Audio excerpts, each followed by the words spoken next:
हमारे अपने ओपिनियन से ज़्यादा क्रिटिकल है कि देश रहना चाहिए। देश को अभी जो है सबसे ज़्यादा खतरा उन्हीं से है जो इस देश के टुकड़े करके जलाने के लिए मतलब कुर्सी मिलनी चाहिए। कौन है ये लोग? विपक्ष। बस कुर्सी मिलनी चाहिए, तो देश को उनसे खतरा है। एंड जैसा मैंने कहा कि if I hurt the cause of Bharatiya Janata party, तो मुझसे ज़्यादा दुखी और मुझसे ज़्यादा पेन्ड कोई नहीं है। You sound very sincere when you talk about your party. लेकिन हिमाचल प्रदेश के जो भाजपा के नेता हैं वो बड़े खुश हो जाते हैं कि कंगना को डांट पड़ी, उनको थ्रेटन्ड फील हो रहा है आपकी हिमाचल पॉलिटिक्स में प्रेजेंस से। पता नहीं आप कैसे दोस्त आपने रखे हुए हैं हिमाचल में। मेरे दोस्त नहीं है, दोस्त तो आपके हैं, आपकी पार्टी के लोग हैं। संकेत आप भी डिपेंड करता है आपके दोस्त कौन है। विस्तारित मुस्कान बता रही है सब कुछ। देखो हम जिस तरह के अपना कंपनी रखते हैं ना, हमें लगता है वही संसार है। हम इस भ्रम में आ जाते हैं कि वही संसार है, वही हो रहा है। दोस्तियां बदलिए, आप ढंग से लोगों से बात करिए, आपको ढंग की बातें सुनने को मिलेंगी। तो अनुराग ठाकुर और जयराम ठाकुर को कतई भयभीत नहीं होना चाहिए हिमाचल की राजनीति में कंगना रनौत की प्रेजेंस से। नहीं, हम कौन होते हैं जब देखिए हमारे जो शीर्ष नेतृत्व हैं वो बैठे हुए हैं, वो अपने हिसाब से जो भी है जिसको रोल देंगे। और हमें ये लगता है कि जितने लोग हो सके वो भारतीय जनता पार्टी से जुड़े। यही तो हमारी पार्टी की खासियत है।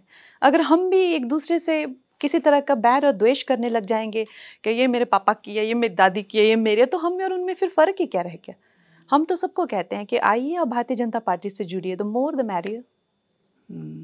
ये मेरे पापा की है कह के आपने तंज कसा है ना, तो फिर हम में और उनमें फ़र्क ही क्या रह गया। नहीं, ये डबल तंज है, एक आपके विपक्षियों पर, एक पार्टी के भीतर आपके विपक्षियों पर। अरे देखिए, जैसे परसेप्शन ना वैसे आप हर एक इंटरप्रिटेशन पे भी तो डिपेंड करता है। जी।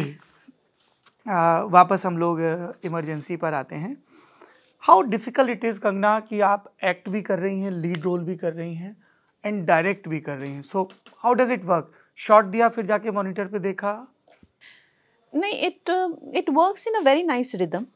आप सुबह ही अपना सीन पूरा स्टेज कर दीजिए। मैं अपना काम करने का तरीका बता रही हूँ जी।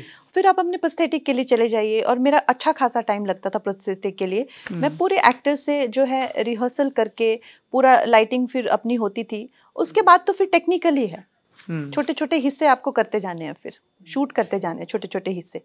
तो I found it very seamless. थोड़ा आप डेविड मैलिनोस्की उनके बारे में बताइए, क्योंकि उन्होंने बड़े कमाल के आर्टिस्ट, चर्चिल का जो गेटअप डिजाइन किया था, क्या कमाल। Got him on board. आंखों में आंसू हो जाते हैं काम देख के, रो देंगे आप। मतलब फ्लैश के पोर से लेके उसके कलर से लेके छोटे छोटे पैचेस बनाते हैं वो नोज के, इसके उसके। ऐसा लगता है कि जैसे एक जो डायमंड तराशने वाला भी इस ज्वेलरी बनाने वाला भी उस हिसाब से नहीं बनाएगा। बहुत क्या कमाल के कलाकार। आई थिंक जैसा आपने कहा कि क्या कभी थकान, क्या कभी किसी कि वो तो तब होना जब आपका मन किसी से भर जाए। ऐसे ऐसे मेरे आर्टिस्ट, ऐसे ऐसे कलाकार, ऐसे direction of photography, Satish ji, Anupam ji, Shreyas sir, Mahima ji, क्या क्या क्या कलाकार।